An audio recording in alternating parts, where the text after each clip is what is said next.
Well, happy weekend, everybody. We're all back here on KNZZ, KGLN.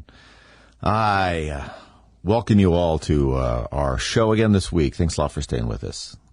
And for those of you listening on the internet, thanks a lot. I appreciate that. And for those of you that are listening to this as a podcast, now they're putting those up as well. Thanks a lot. We're really enjoying our adventures in technology here. Well, that's actually not true at all. I mean, I like the idea of it, but actually implementing it is really hard. I mean, it's just, every time you think you've solved a problem, there's another one. And there's silly stuff, like, why won't that link come on when you click on it? But this is the same as anyone that knows that we have a system when we have home computers and even our phones and so forth, where the highest form of repair is often turning it off and on. And half the time, more than half the time, people can't explain why that fixes it, seems to. If we could just turn some of our elected officials off and on, maybe that would help, maybe just put them in the closet. I mean, I kind of get the feeling that our president gets turned off and on. I think that after his brief appearances, he's shuffled away to a hyperbaric chamber where he's placed and in some sort of animation state until he can be roused up and properly medicated for 15 or 20 minutes.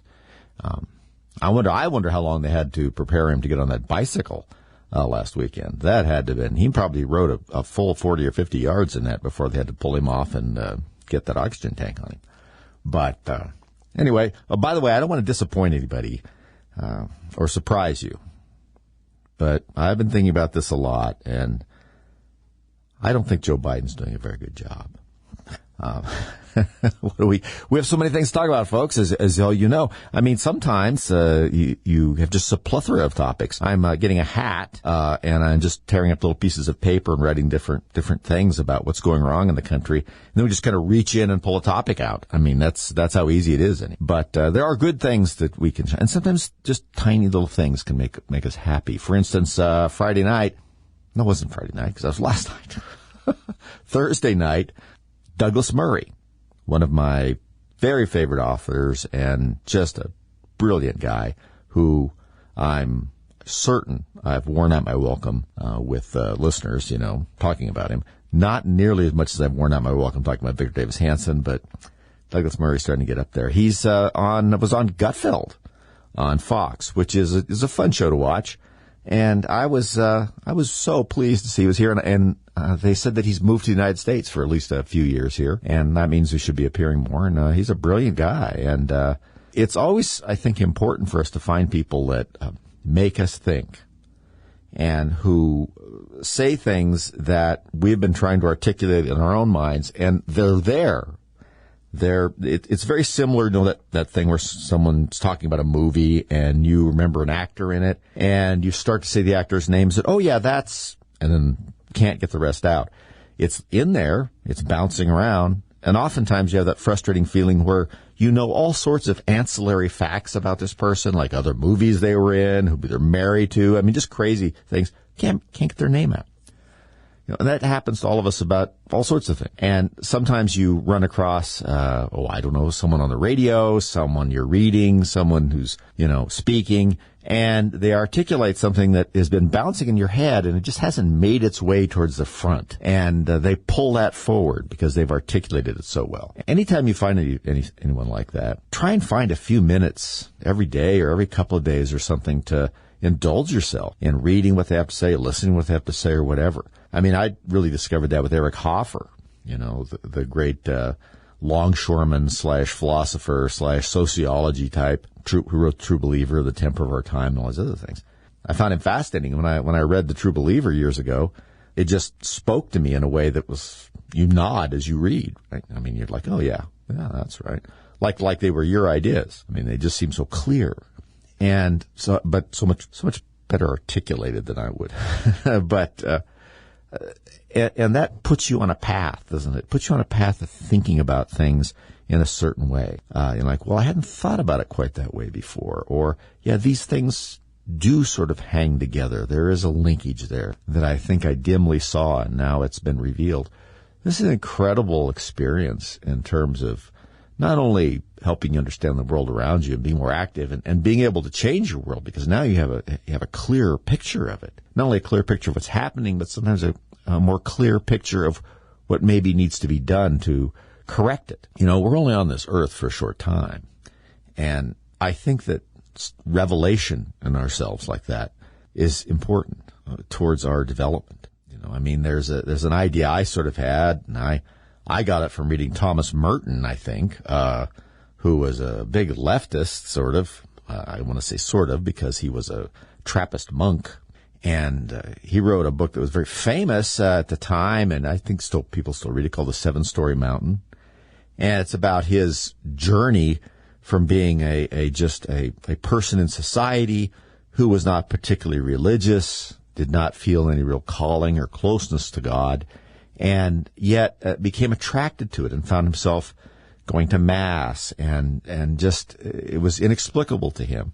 And outside of some of his later writings about it's sort of a socialist approach to things, which you sort of cut some slack to people who are at least living the life that they're not making $100 million a year and telling you that socialism is great. I mean, he's he's a Trappist monk, which is a very strict order, and is in his writing, and so at least he's not being hypocritical about it. But I found the story fascinating, and one of the things that he had in there was that a lot of the trials and travails of life, this was something his father had felt, and it became very clear to him during this journey he had toward being closer to God, and finding himself deeply immersed in a religious experience that he had never even considered before. But his father had felt like that the trials and travails and the way that you were forced to think and confront things in life was part of the plan to perfect your soul. And I found that to be really a fascinating and, in many ways, a very optimistic way to think about the world. Because it sort of takes into that idea that the crucible, right, which is such a great metaphor for what happens. The crucible is something that is, in many instances, it's a very high temperature proof cup, and within it is placed there's various substances you can put in there, and they're placed into a high heat oven, and in that crucible, subjected to that intense heat and all of the things that are brought to bear from that heat as it bakes the impurities out of it, right? The crucible is what holds it, but the whole thing is a crucible in some sense. And so the idea there is that, we, in our struggles in life, that is a crucible that is, if we choose, and I think this is the free will piece of it, to see it this way, as the moments that can bake out the impurities in us and perfect us more. And I thought that was a wonderful way to look at it, and it changes kind of the way you think of it, because so often you struggle with, why do bad things happen and this and that. And that certainly is part of an explanation, outside of the fact that the plan is probably far too complicated for our little minds to understand. So it's important to folks to find some people out there that make you think that way, because until you shuffle off this mortal coil, you should be in the business of perfecting yourself all the way to the end. Because sometimes I think that's what our job is here to some extent. In the political world, of course, it's to try and improve our lot and a lot of others, but it's a personal side to it as well. We'll be right back.